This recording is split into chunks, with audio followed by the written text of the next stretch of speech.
فرمایا آپ اندر آ جائیں، دروازہ کھلا ہے۔ جب بزرگ اندر تشریف لے گئے تو کیا دیکھتے ہیں کہ وہ ٹوٹی پھوٹی چارپائی ہے جس پر وہ خلیفہ ہارون بادشاہ کا بیٹا لیٹا ہوا ہے، اور جا کر ہاتھ لگایا تو بخار سے تڑپ رہا تھا۔ اتنے میں بزرگوں نے فرمایا کہ بیٹا چلو میں نے نا آپ کو دوائی دے کر دیتا ہوں۔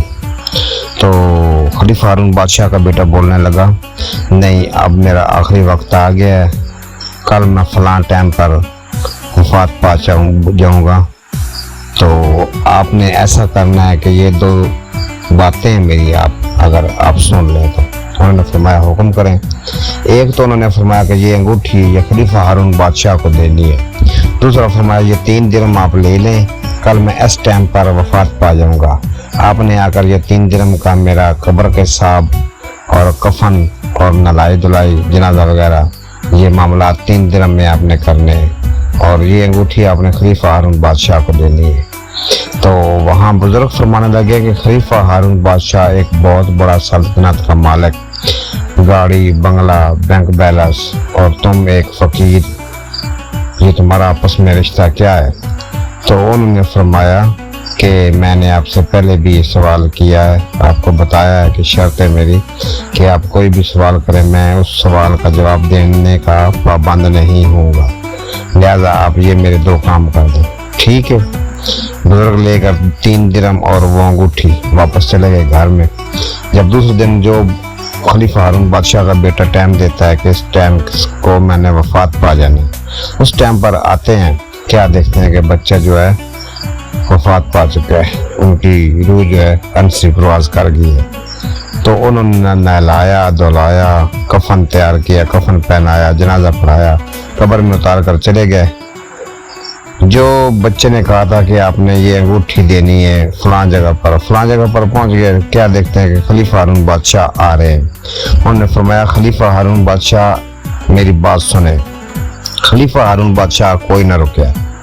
جب دوبارہ انہوں نے عرض کی کہ اے خلیفہ ہارون بادشاہ یہ آپ کی امانت ہے میرے پاس، یہ آپ لے لیں۔ خلیفہ ہارون بادشاہ واپس آئے اور کہنے لگے یہ کون سی امانت؟ تو فرمایا یہ۔ خلیفہ ہارون بادشاہ فرمانے لگا کہ اس امانت کو چھوڑو، یہ انگوٹھی پہننے والا کہاں ہے، مجھے اس سے ملنا ہے۔ تو انہوں نے فرمایا بزرگوں نے کہ ابھی میں اس کو قبر میں اتار کر آ رہا ہوں، یہ وفات پا چکے ہیں۔ تو خلیفہ ہارون بادشاہ اتنا روتے ہیں، گڑ گڑاتے ہیں، وہ بزرگوں سے کہتے ہیں کہ خدا کا واسطہ ہے، اللہ کا واسطہ مجھے اس کی قبر پر لے جاؤ۔ جب قبر پر جاتے ہیں تو وہ روتے ہیں، زار روتے ہیں، قبر اتنی تر ہو جاتی ہے آنسوؤں سے رو کر۔ تو وہ بزرگ جو ہیں وہ فرمانے لگے اے خلیفہ ہارون بادشاہ یہ ایک فقیر، آپ ایک امیر، سلطنت کے مالک، بینک بیلنس، آپ کا ان سے کیا رشتہ ہے؟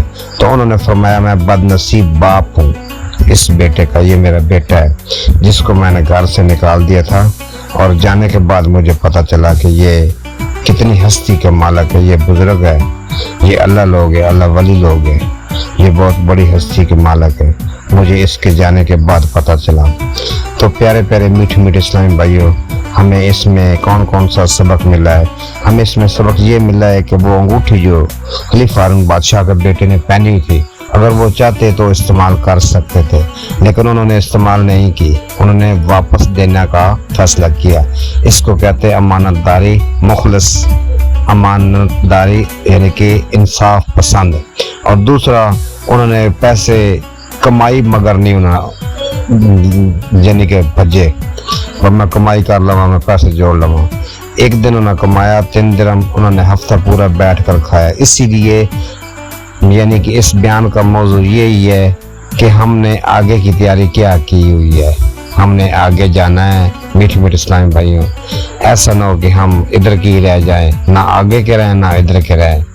تو جوڑنے کی بھی ضرورت نہیں ہے، اتنا کمائیں کہ جتنا کھا لیں، آخرت کی تیاری کریں۔